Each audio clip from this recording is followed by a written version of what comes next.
Hello, today is July 27th, 2014. We're meeting today with Mr. Gale Stevens at his home in Westminster, Colorado. My name is Brad Hoops. I'm the interviewer for the Northern Colorado Veterans History Project. Welcome, Gale, and thanks for sitting down today to tell your story. Thank you for coming. Glad to be here. Great. Let's start out, if we could. Tell us a little bit about yourself, your date of birth, where you were born, a little bit about your family. Okay, I was born October 8th, 1922 in Aberdeen, South Dakota. And my parents were obviously there, and I don't remember how long we lived there or anything, but from there we moved on down to Sioux City, Iowa. And the dates on that is a long time ago too. But I lived with them for most of my life, and my dad was injured at one time in a truck accident, and so to make it easy on my mother and my grandparents said, come and live with us, and so I went to live with them out on the farm, of all places, and kind of grew up with my grandparents. And Any brothers or sisters? I had a half-brother, Cecil, and that's all. Mm-hmm. And he passed away some years ago.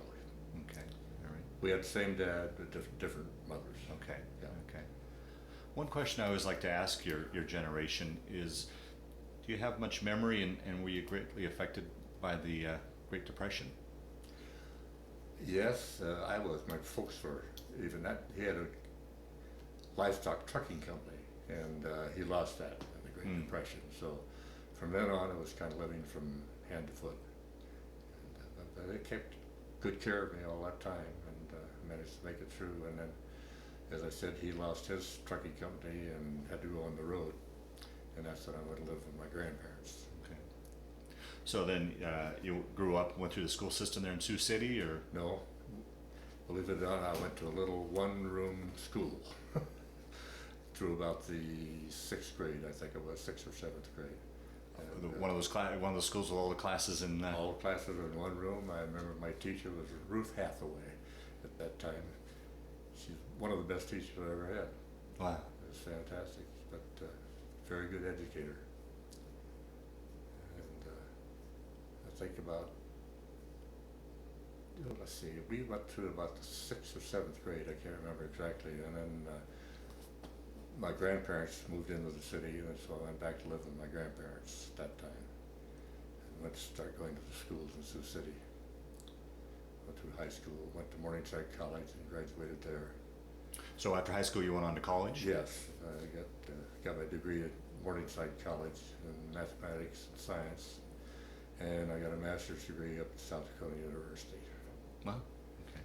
And I had about 2 more subjects to get a doctorate, and I gave up. Really? That's enough. Well, yeah, we'll get into that down the road here. But so after high school, then, what year did you graduate from high school then? 1940. 1940. Okay. And I got a scholarship to go to Morningside to play basketball. And then the war came in 1941 and 42. I thought I'm not going to get drafted, so I enlisted in the old Army Air Corps. Do you remember where you were and what you were thinking when you heard about Pearl Harbor?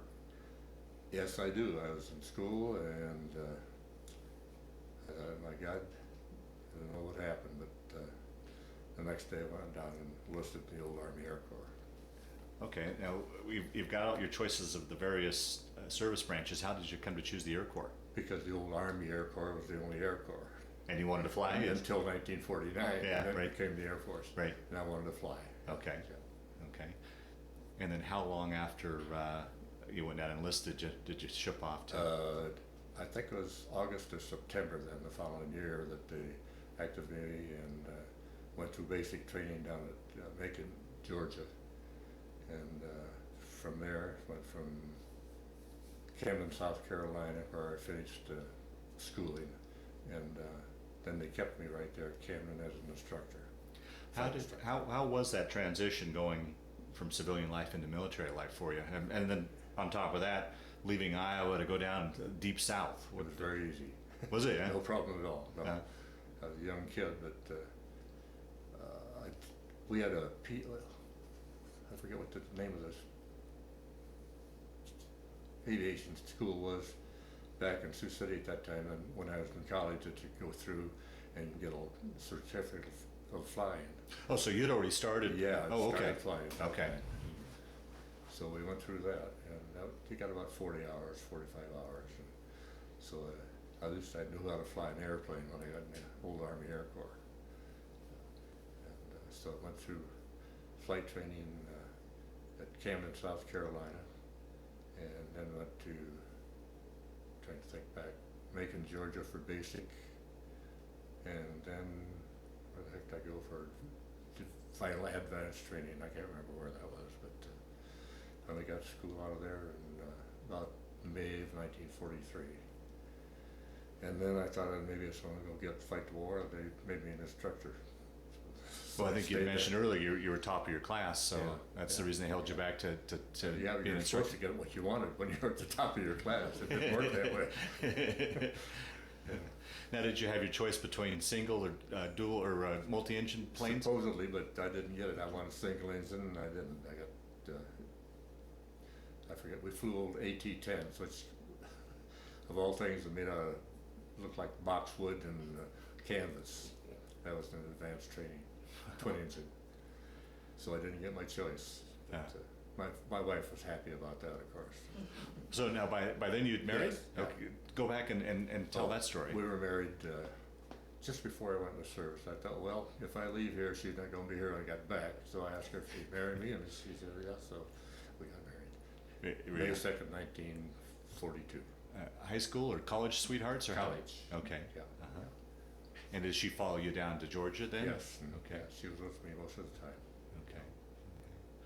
So you got out of flight school and they held you back to, or not held you back, because the wrong word, but kept you as no, a, that's the correct word. kept you as an instructor, Right. and So I stayed, golly, how long it was, in Camden, South Carolina, and till about 1945, and I kept volunteering for various things, except twin engine and four engine. I didn't like that. I like fighter airplanes. So finally they let me go, and about the time they let me go, and I was going through training in Dodge City, Kansas, in the old Martin B-26. I know you're familiar with that or not, but they used to keep them down at Tampa, and it used to be the old slogan, one a day in Tampa Bay. If you lost an engine on takeoff, you were dead. Yeah, boy. So, but it was a good airplane, it really was. And then finally the war ended, and so I thought, well, I want to get out of here and go back to school, see what happens. So you ended your assignment in Dodge City, is where you were when the war ended? Right. Yeah. Yeah. I don't know much about that city. We didn't get off base very much. Is that right? Yeah. Kept it pretty contained. But it's a good experience. I like the military. Enjoyed the service. So with the war ending, then did you get out of the service, or was there any thought of making it a career, or where Well, I did you go thought at that about point? it, and then I changed my mind. We had a child at that time, and I thought, nah, I better go back to school and get an education and see what I want to do from there. So we did that. We moved back to Sioux City And that's when you got your master's? and got my master's. Well, I'm Verna in South Dakota, the University of South Dakota. They didn't serve a master's degree at Morningside at that time. And you used the GI Bill to? Right. Okay. And then I went back after that and working on a doctorate, but I ran out of gas. Had about 30 hours, and I had about 2 more classes, and I said, nah, nuts. I'd gone as high as I could go, and I was teaching at that time in Sioux City, as high as I could get on the salary schedule, and I said, it's not worth it. So I didn't do that. Okay. And so then from there you went into a teaching career? Yeah, right. Teaching and coaching at East High in Sioux City, which is a very nice job, and I enjoyed it very much. I like the teaching just as much or more than the coaching. Strange, isn't it? Yeah, yeah. But I taught math and science, so it was a good subject. You got most of the higher intelligent people in those classes, and if we're going back to history and something like that.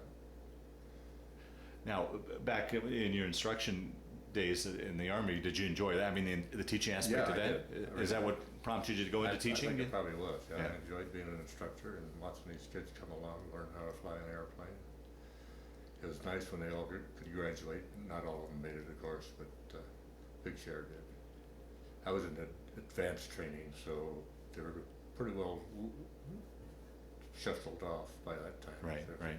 Any doubt. Right. Yeah. And that's what I can think of right there. Okay. All right. So take your story forward then.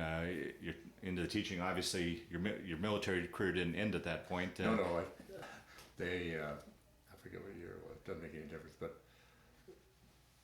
they opened an Air National Guard spot down at Sioux City, and I heard about that. So I thought, well, I've been in the reserves up to that point, and I can go back flying airplanes. So I ran down there and joined the Air National Guard in Sioux City, and you could really kind of fly at your leisure, but they had certain times that you had to go. They had one unit drill, a big one a month, and then at weekends you spent a lot of time associating with it too, getting flying time in and that kind of thing. Mm-hmm. Mm-hmm. And I was trying to think of anything else along that line, but that's basically about it.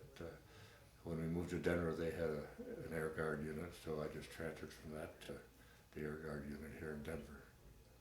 Oh, so you during that time you guys moved here to Denver area? In 1965, I think, yeah. Okay. And they were opening jobs with United Airlines, and I thought, well, that sounds like that'd be a pretty good job. So I moved here, and I couldn't get in there right away, but I was too old at the age 31, so or 2, I forget what it was.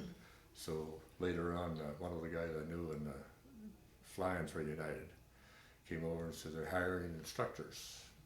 So I said, well, I better look into that. So I went over and got hired as a flight instructor with United. Oh, really? Okay. And eventually you could get into working, flying on the line too. So it worked out real well. Oh, wow. Well, backing up, were you in the reserves or the Guard when the Korean War broke out? Yes. Mm-hmm. And how'd that affect you? That affected me. I went to a special weapons school. We were in a unit that was going to first unit that was carrying atomic weapons and single engine airplanes, and so went to that, and I forget where that was, down near New Mexico, Albuquerque, and man, you talk about secrecy. Went down there and you couldn't even get off the base. So you go through this darn school, and we finally got about halfway through, and it was really taking a long time. I thought another guy and I, we were fighting fighters, and I thought, went up to the instructor and I said, is this for fighter pilots? And he said, no. So I said, well, look, we're both fighter pilots. He said, oh. He said, well, I've got another class for you, because they had bomber pilots and this other thing. So we got in this fighter class and went through the schooling and all that jazz and got out of there. Went back to flying fighters. Now, during that time, also you jumped from propeller to jet. Oh yeah. And how was that transition? It was great. I flew P-51s. Oh, That's wow. why I love that airplane. But the first jet I got into was a T-33. That was a training airplane. I thought, this is better. You don't have that big prop out there, and you can go faster, more maneuverable, and so that was good for that. Went through the street training and probably got into an what they called F-80s, so it's an old fighter. Worked my, because they got new airplanes, of course you transferred with those. Well, what's it like powering, this powerful, fast machine? It was wonderful. Yeah. Well, you just get used to it, and the G-forces, which is the force of gravity when you had to wear cheats in the fighter airplanes. That helped you. You could pull about 5 or 6 Gs without blacking out. But I was trying to think of can't think of anything right offhand. Now you were stateside during the Korean War then, or did you get mobilized? I was stateside in the Korean War, and of all things, when I thought I was going to go over to I forget what it was, England, I think it was, they sent me to Korea. That was in 1950, what, 4 or 5? Do you remember? Before I was born. Before you were born. So somewhere in that area, I thought I was going to get over into England, and they sent another fellow and I, good friends, unfortunately, it sent us to Korea because they were having a little trouble with the North Koreans at that time. So we went over there and stayed at Kunsan, Korea. That was during Vietnam, I think. Dad. That Vietnam too. Yeah, because you were in England during Korea. 52. During Korea was it? Okay. Yeah, Oh yeah. yeah, Wethersfield. Wethersfield. Yeah, during Korea. During Korea they sent me to Wethersfield. I know what it was now. We went through this atomic weapons school, and they sent us to England, Wethersfield, England, because we were the only fighter outfit that could carry atomic weapons. So we went on there, and I forget how long it was, a year, 2 years. We'd fly up and about 10 miles beyond the Russian border in them. So Really? I went down, just waiting for a call, say go. Because we were having a bad time with the Russians Right, at I that think time. of the Cold War. Yeah, Cold War. So, and but for that, about a year and a half. Now, the family come over to England with you, or? Yes. Okay. Yeah, they were with me over there also. We lived at. Remember that one? Where were we? You were holding me over the edge of a boat. Going over On the there. way I was over. about 6 months old. You were a little thick. You were only what? About 6 months 6 old. months old or something. Oh, so you guys took a ship yeah, over? Yeah. Oh, okay. Yeah. Got to take my wife with me and Mark and I was trying to look. Can't remember where we lived over right offhand, but it was a little old. You ever see the thatch? Uh-huh. That's where we lived, in one of those thatched huts, I call them, over in England for a long time before they found a good apartment. And stayed there for a long time. And, That must have been a great experience. I mean, for a Midwest boy to it be was. over. It was. Yeah. Oh, the English didn't like us very much either. Oh, really? No, Yeah. no. Even after we Even kind of saved saved their their ass. ass That's here, right. not but 5 years or so before. Yeah, they didn't like us too much. Huh. So if you had, we finally got a car over there, and well, you drive down the road in that car, you better watch out because get some of these lorries that are driving lorries, they'd run you off the road. Huh. They just didn't like us. Like I said, they were mad at us till we saved them. Wow. Wow. Well, what was it like carrying an atomic weapon? I mean, did that play on your mind that you? No, the only thing I worried about is dropping the thing and getting out of there before it went off, because that thing would blow you out of the sky. Yeah. Right. So we had different methods of delivery. You can run over real high, roll over, drop it, and then go like hell, get on the deck and get out of the way. And that's usually the best way it worked. But they didn't worry too much about accuracy because they had a big. Yeah. We had Mark 12s, I think they were, and they were equal to 20 tons of TNT. But we didn't have to drop them, unfortunately. Yeah. Was there any? Do you remember any close calls or any code reds that were? I mean. Just one, and it was a false alarm. They started running airplanes from Russia down one time, as we had to go up, fly along the border again for a while, but they just turned around and went back. Hmm. Never got to shoot at an airplane. Well, no, I didn't, or anything like that. But it wasn't a dull life. It was still a lot of fun. I love flying. Yeah. It was just a lot of fun. Yeah. And, I was trying to think of anything else. Let's see, Mark was born in 52. 52 in Valdosta, Georgia. Fort Monroe, Virginia. Fort Monroe, Virginia. That's right. One of those Right bases. right across the river from. Yeah. And, So then, after your stint in England, came back to the States. Came Now, back. were you still? Was it still a guard unit, or were you now in no, the I was in the regular Air Force. regular Air Force? Yeah. Okay. Yes. And I was trying to think of the. Can't think of the wing. Yeah. Had a number, but I can't remember what it was. Yeah. And so there were a bunch of people from different areas also in that unit.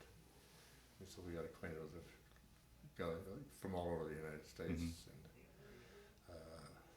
And Darn, I wish I could think of the name of it. But anyway, we got that, was down in Virginia, and where I was sent along because I had gone through this atomic weapons school, and they had the first unit that was going to be carrying atomic weapons down there at Langley Field in Virginia. That's how we got down there. But never have to drop one. I'm glad we didn't. Yeah, They yeah. showed us what those things would do when you know pictures and everything. Oh my God! Hope I never have to drop one of those. Now, how did you get chosen for this program? You know, I mean, Oh, we were up in Maine. Where was it? Bangor? Bangor, Maine, and there were about 5 of us that were jet qualified. So one day, some colonel or so, whatever it was, I don't remember, came up and called us all by name and said, "You're jet qualified," and we all said yes. And he says, "Okay." He says, "You're going with me." And I thought, "I'm not going with you right now." So my wife and the kids going along, and he said, "Okay, we'll give you a week to get down here, down at Langley Field, because they had jets down there, and they needed people to get into them and fly them." And that's where that transfer took. But it worked out real well. There were a bunch of regular Air Force people down there, and they weren't too fond of us, the reservists, but we got along real well finally. so you're in the reserves, and then transferred into the regular. No, Just stayed in the reserves. stayed in the reserves. Okay, all right. Because I didn't want to, at that time, end up spending 20, 30 years in the military, but I did anyway, so it didn't make any difference. Could have stayed in and made a heck of a lot more money than doing and teaching school, you know. Yeah, yeah, Yeah. yeah. Okay, so you went to England. You're back in the States. Take your story from there, then. Okay, I went back, I think I had, 2 years of school or something like that. And so I thought, well, I'm gonna go back and get my degree. And I went to Morningside and got my degree, and went to South Dakota to get my master's degree, and worked on the doctorate, but I gave up, like I said, on that. And that was about, oh God, I can't remember, 55 or somewhere in there, somewhere in that area. I thought that's enough, that's schooling for a long time. Yeah. And then I went to work, I taught at a consolidated school. Do you know what they are? They're out in the country. Oh, right, yeah. 1 through 12. And that's the first job I could get. And so I thought, I'm going to grab that while I can get a job. And I forget what the salary was, about $3,500 a year. Or when was that? I forget.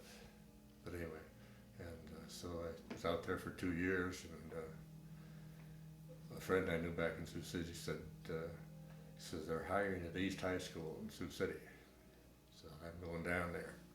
So I went down and interviewed and got the job. So finished that year out up there, and then went back to Sioux City, went to East High, and teaching math there, and got into the coaching racket, and went from there until got it over. And then all this time, were you then? Are you still in the guard? Still Or? with the guard, yeah. Still Okay. flying with the guard. Okay. Let's see, enlisted in 1942, and 1972 is when I finally retired out of the guard. Wow.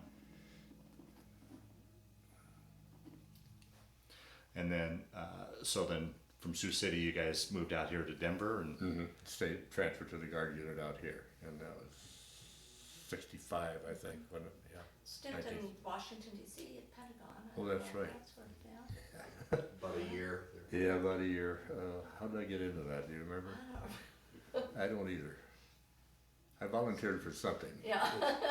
Oh, they had a chance to go to DC and get into the fighter. I forget what they call the unit, and I thought that'd be a good experience.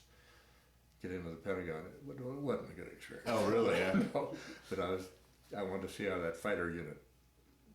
They had the Air Force, and then that was broken down into fighter and bomber units and that kind of thing. I wanted to see how that works. Went in and there for 6 months or Yeah, almost a year, I yeah, think, almost a year. And it's a pain in the ass.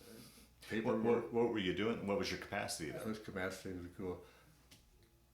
I could still get my flying time in 4 hours a month. that doesn't work for a fighter pilot.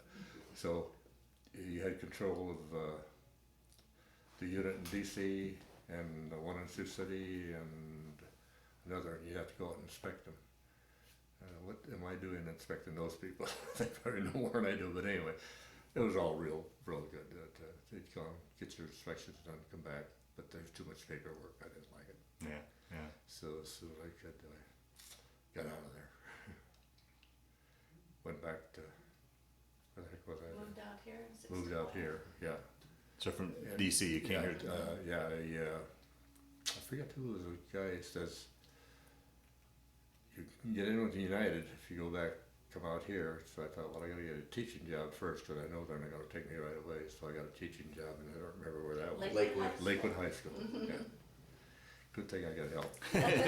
So I went down there, taught for, I don't know, a year, maybe a year, maybe a year. You weren't that And far. then a friend of mine was also a teacher, and he was in the guard unit out here in Denver, and he said, do you enjoy this? I said, well, I do it fine. He said, come with me. So he took me over to a meeting they had in his unit that was out there. So I asked, introduced me to all the guys and said, I'd like to join you people if you have no objection. They said, fine. So they went back. As soon as I could, I got out of the teaching, working, stayed with the Guard and for quite a while. And then United was hiring pilots, and I got an interview there. Like I said, I was too old, at 31, but we're hiring instructors. I thought, good. So I went through that, went through their instructor school and started instructing. Later on, we could finally go back on the line, but I'd got hired at the age of 43, I would think, wouldn't I? About right, 44. With United, 43, 44. And so I couldn't be hired as a line pilot because the age was 35, but they hired me as an instructor. And then years later, you could finally get back on the line, even though you were an old man, you know. Seniority wasn't too good, but it was a good job anyway. I really So enjoyed did you get on and actually fly then as well? Yeah. So how long altogether were you with United? 19 years. 18 or 19 years. 19. Yeah. And that's not very good seniority with an airline. Really? Yeah. No. How many years of that were you able to get out and fly then? About the last 15 years. Oh, really? Yeah. Oh, okay. Yeah. And what were you flying? You flying anything in particular during that? We used to fly. They still had propeller airplanes. Anyway, I can't remember what they were now, but DC. DC-8, DC-7, DC-8. Good memory. That was a 4-engine airplane. We flew those for quite a while, and then they got the jets in, and we could go in with the jets. And flew just primarily domestic, or did you do any? No, I flew domestic Okay. all the time. And, DC-10 and 737, 727. You had to go through those first before you could get in the DC-10. So we got to fly them all. So it's a lot of fun. Yeah. Now during this time in the Guard here, by then Vietnam had flared up. Did that play into Yeah. your? You went to Vietnam. Oh, you did. Yeah. How did I do that? That's where you were assigned base commander at Kun San. Oh, during that's Vietnam. right. During the Vietnam War. 67 or 8. Hmm? 68. 67 or 8, yeah. Yeah, I was the base commander at Kun San, or Kun San, was it? Yeah. And that was in Korea, and that wasn't in the war. So I finally had a little, I could sign the papers and everything, so I got myself a flight to Vietnam, and got assigned over there for, I think it was 4 or 5 months or 6 months, something like that. And so I went over there, and the only trouble was I was a colonel, and the guy that was the unit we were flying with was a colonel, but he was junior to me in grade, so I just had to keep my mouth shut and fly as much as I could fly. And I think I lasted over there about 6 or 9 months, something like that. And they said, "You better go back. You gotta go back." And so I went back. What were you flying in Vietnam? And Is that 100s? F-100s, yeah, F-100s. Actually going out on sorties? And, Yeah, oh yeah. Oh, wow. Yeah. Yeah. We were pretty much a ground supported unit. We didn't get much air within 100. I'm glad because they had better aircraft in the air than the 100. But we had a lot of air-to-ground missions, strafing and dropping bombs and that kind of thing. Any close calls or hairy situations? During... Nothing real bad. You get fired at once in a while, hit once in a while, but not too bad. You get mostly ground fire. Hmm. And we had, one good thing we did, we put on a demonstration of Don Oldest and I. And Don Oldest and I got selected to drop an atomic weapon. Excuse me. Without the real stuff in it. It had everything but the nuclear part. And so we got to drop a Mark 12 bomb, which is about 12 and a half feet long and 40 feet in diameter. But it had all the high explosive, but not the nuke. And so we got to drop that in a demonstration. And made quite a bomb. Wow, wow. And did the maneuver to get out of the way in time? Yeah, you rolled over about 25,000 feet and dropped it, and it just dove as fast as you can to get out of the way. But not with that thing, yeah, because it didn't have the nuke in it. Right. Just made a big bang. Had a little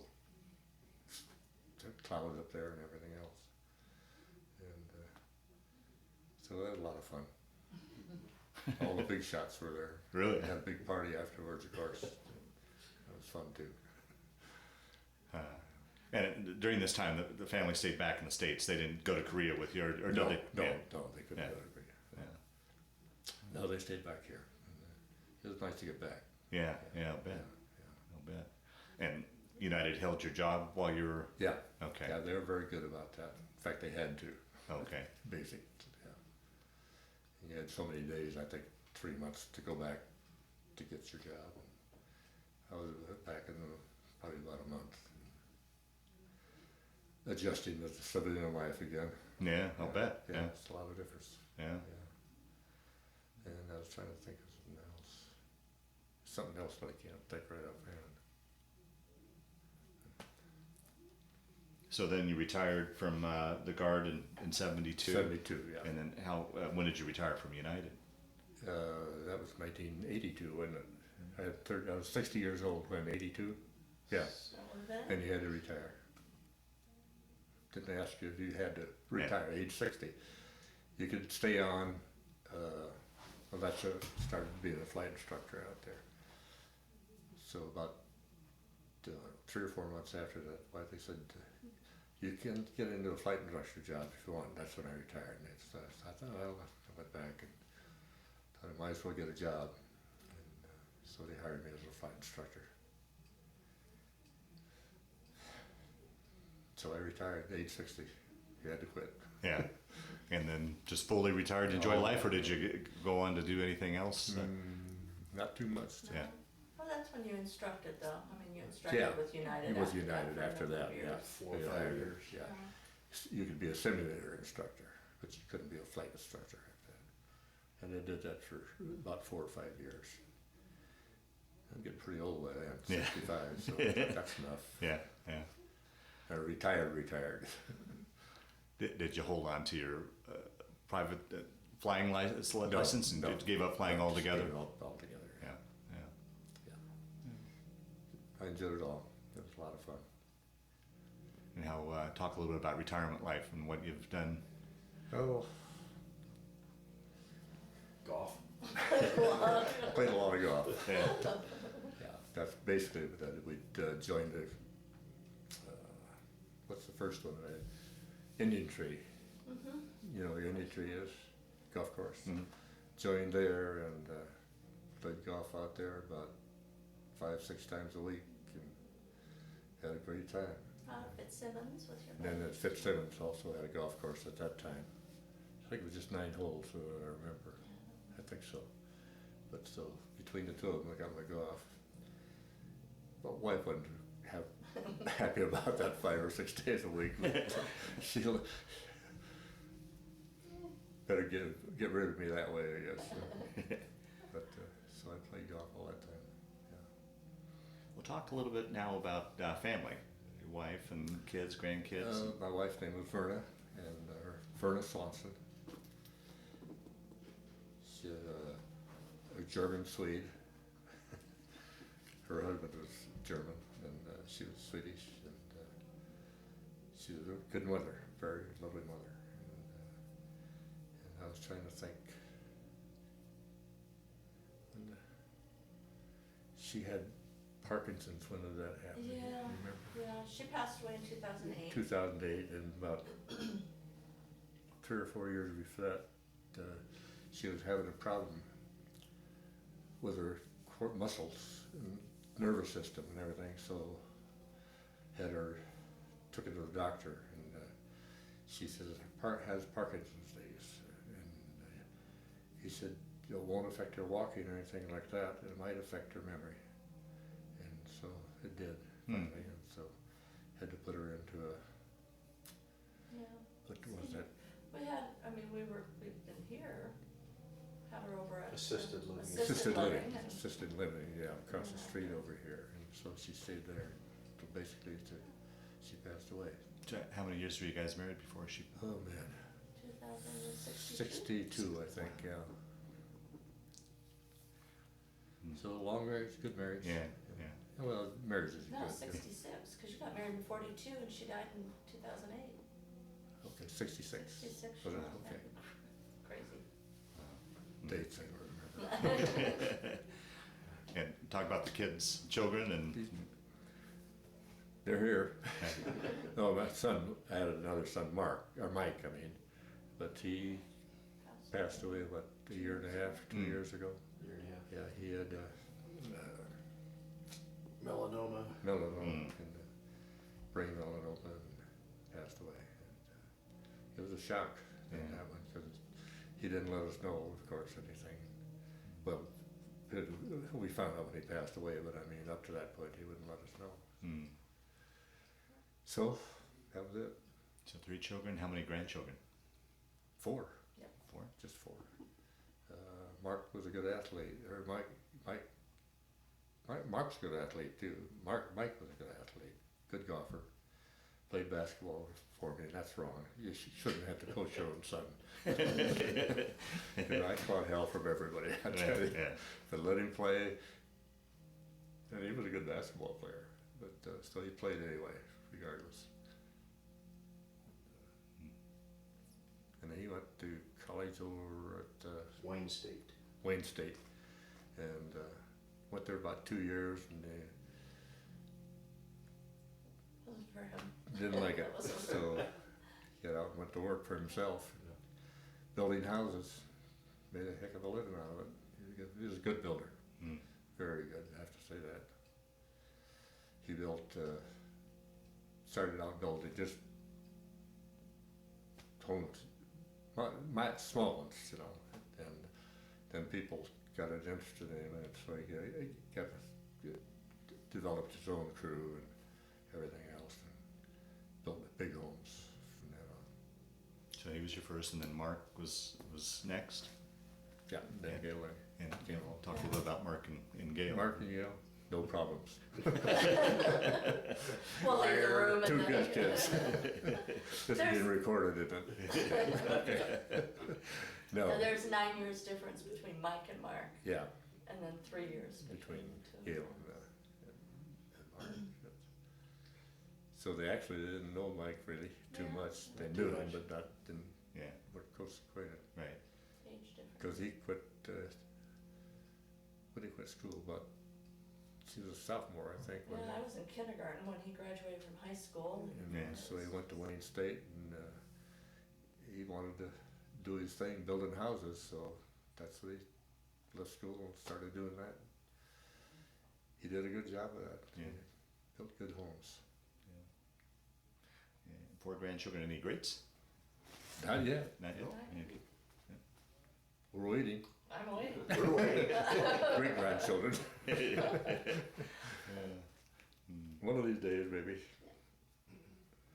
Through the years, did you keep in touch with any of the guys you served with, or go to any sort of reunions? Anything? Yeah, I used to go to different reunions, different places, and you know, gradually one by they start dying off. And Yeah. I think the last one I went to was in Las Vegas. That's been a long time ago. And at that time, there were only about 6 of us left out of the group that I knew that was always getting together. And so we looked at each other and said, "What do you think?" So we all kind of make this the last one. And so we did that. Wow. But that was, I don't remember what year. Yeah. But they keep dying off, you know. I don't know how I lived this long either. Wow. Well, as we start to wind down this interview, is there anything I didn't ask you that you wanted to talk about, or any other stories that have kind of floated to the top as we've been talking here? So that ideally we've rounded out your story as best we can, and I open it up to you guys. Anything that over the years that Did I overlook? that he's overlooked and left out, so that Anything? ideally we capture as much as your story. I know. Pretty much, I think. Oh, the UFO encounters. Oh God, yeah. I forget where we were then. England, was it? I don't know. I don't know either, but A year old. So. I don't think about that. I chased one of those. They'd call. I was flying C-51, so that was a long time ago. And they called. I forget what they. We got a UFO, and I said, "Okay." Got in the 51. I kept climbing and climbing and climbing until I got to 55,000 feet, and I couldn't get any higher. I said, "I haven't seen one yet." So that was it. Never saw one. Huh. That was in England? I don't. That was in England, yeah. Did you ever read the official report? I mean, it's interesting for somebody that's always read about these things. No, or I somebody never that's got gonna an think. official report because I said, "I haven't seen a thing up here." And so I said, "I'm going home." So I said, "Well, okay." I don't know if they had a false alarm or what. I don't think there really were any as far as I know. So I went back. Huh. Didn't have to do any more. Yeah. Hmm. I was as high as I could go. I couldn't get any higher. Wow. Yeah, I couldn't see anything. Didn't know about that one. Huh? I wasn't, I said I didn't know about that one, but I wasn't born at the time. Yeah, that's right. Yeah, that was a big false alarm. I think they had a lot of those. Yeah. That's about it. Yeah. Any problems through the years, particularly, you know, you hear about the Vietnam veteran coming back. When you came back to the States, encounter any problems with walking home that? Nothing major. You get little boos and hisses here and there if you wear anything that tells you were in Vietnam. But just ignore them. And what was the feeling? I mean, you were in 3 wars, or involved in 3 wars. How did the feeling for each? Was there a difference in Not a lot. Yeah. The difference in weaponry was a lot different, Yeah. of course, but not a lot. Actually, in World War II, I never even got to go to England Right. or anything else. Right. So I got to teach people how to do that. right? So I guess the question is kind of the general feeling, I guess, in this country between World War II, Korea, and Vietnam. I mean, just the feel of, 3 distinct different conflicts. I thought World War II was all right. I thought in Korea was a little bitterness there, and Vietnam definitely. Yeah. They didn't like you if you went to Vietnam. But ignore them. That's all you can do. Hmm. Well, generally, the last question I like to ask during these interviews is, how do you think your military time, and usually I ask this question to people that just have a small, distinct period of time, but yours is spread out over many years.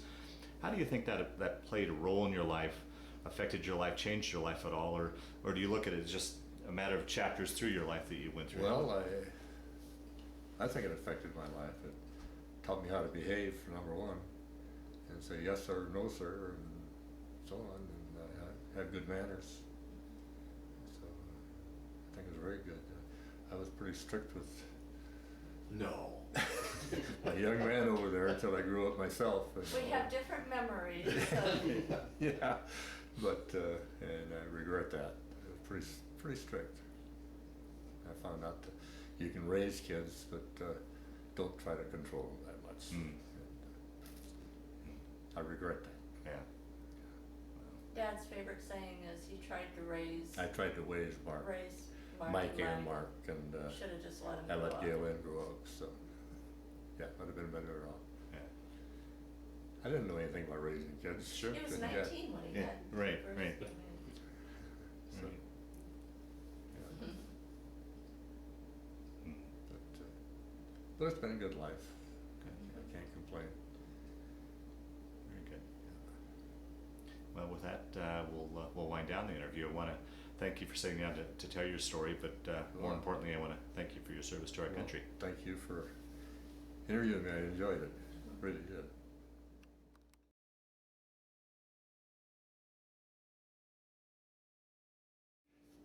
Okay, this is when I first got into the cadets, and they made you take a picture like you were going to be a pilot and all that kind of thing. So that's all this stuff is.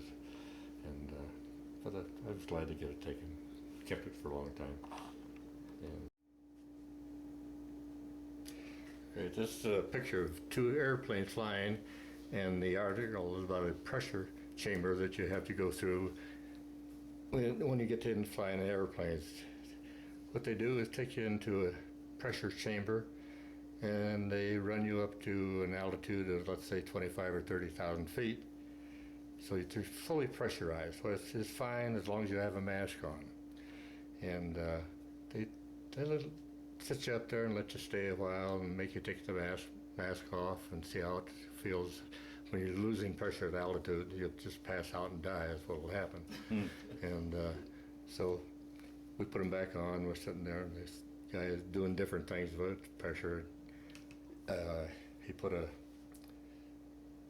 I can't try to think of the, I can't put it, but anyway, and he finally says, okay, we're going to let you go down here in a little bit, and then, but hey, Captain Stevens, we'll just have you take your mask off for a while. I thought, oh my God.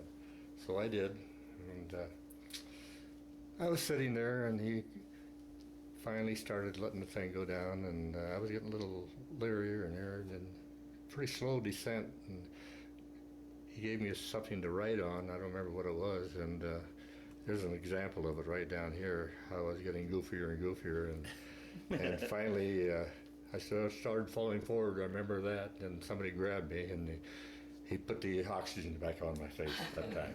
Wow. Right before you died. Right. Before I died, yeah, before I thought I was going to die anyway.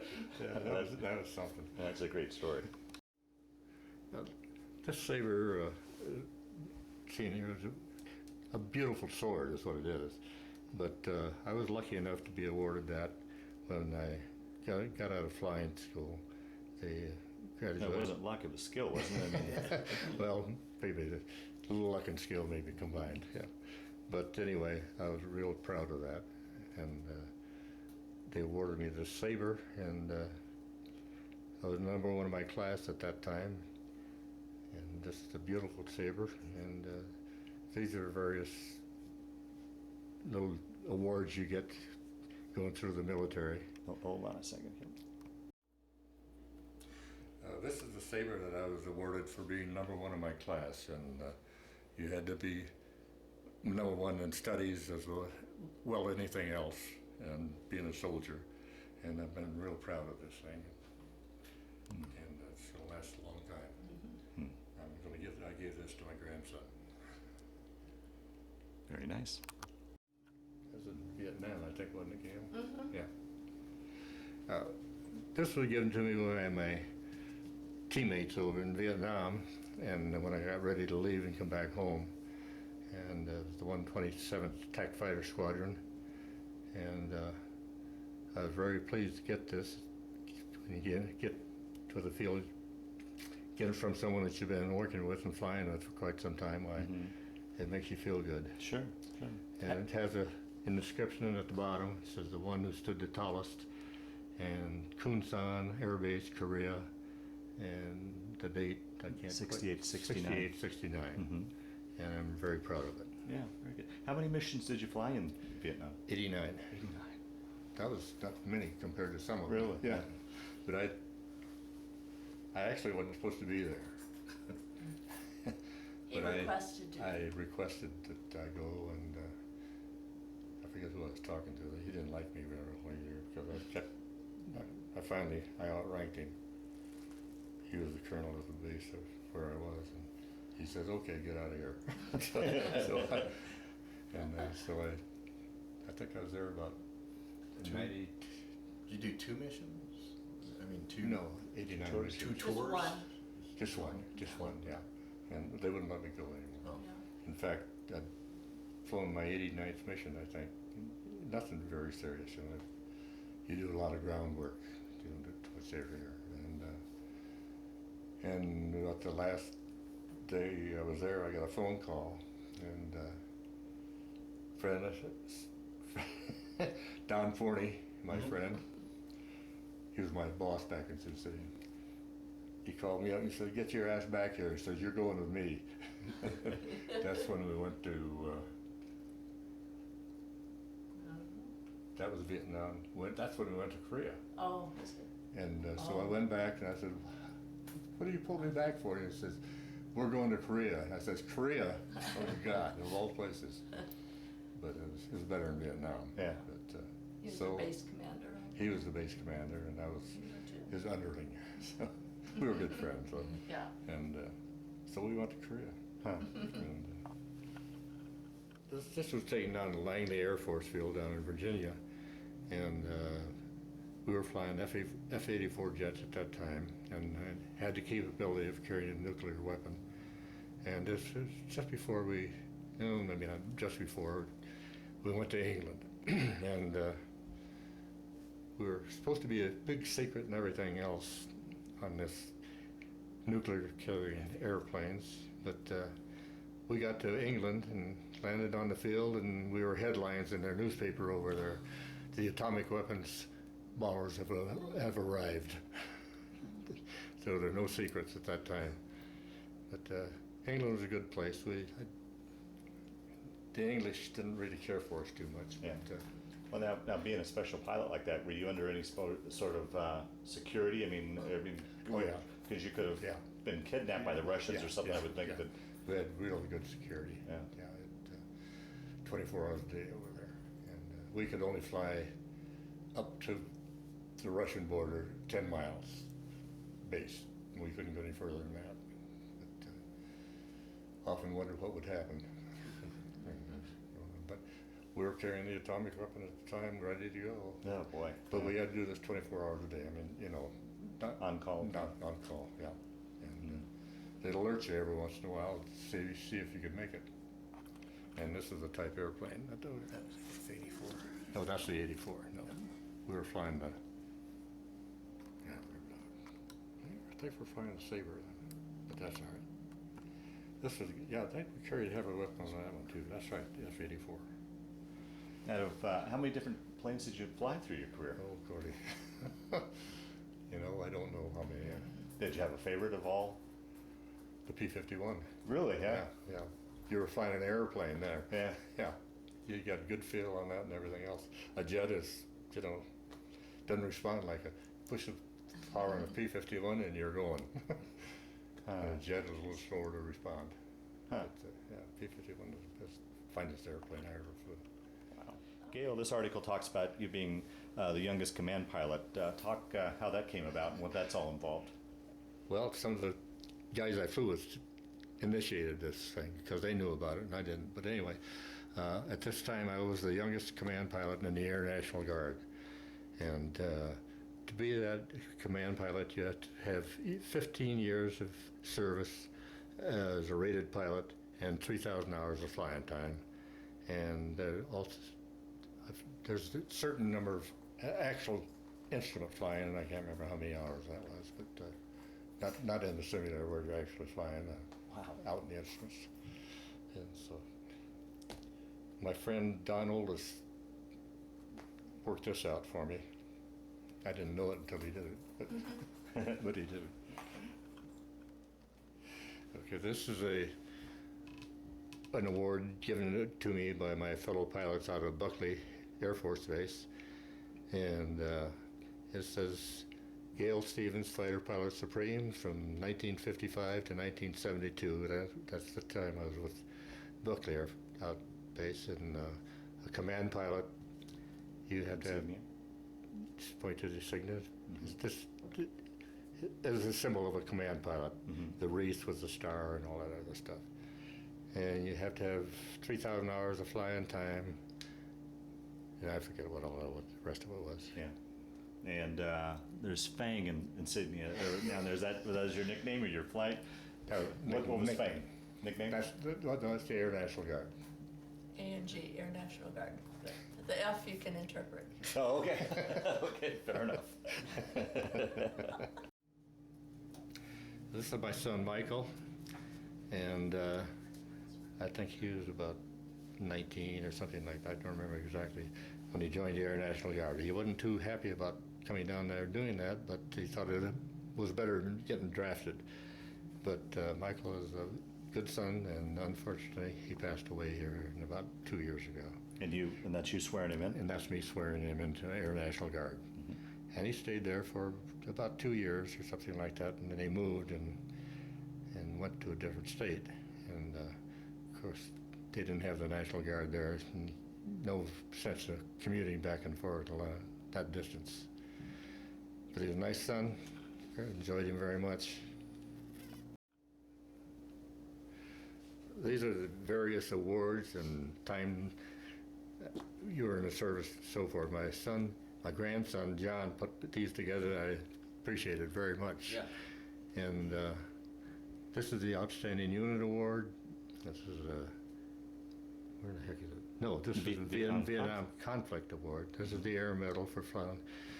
I think he had to fly, I don't know, 50 missions or Looks like you got two of them? Is that yeah, you get one for 50 and another one for 25 missions and for 25 more. So that for flying about 100 missions, that's what you get there.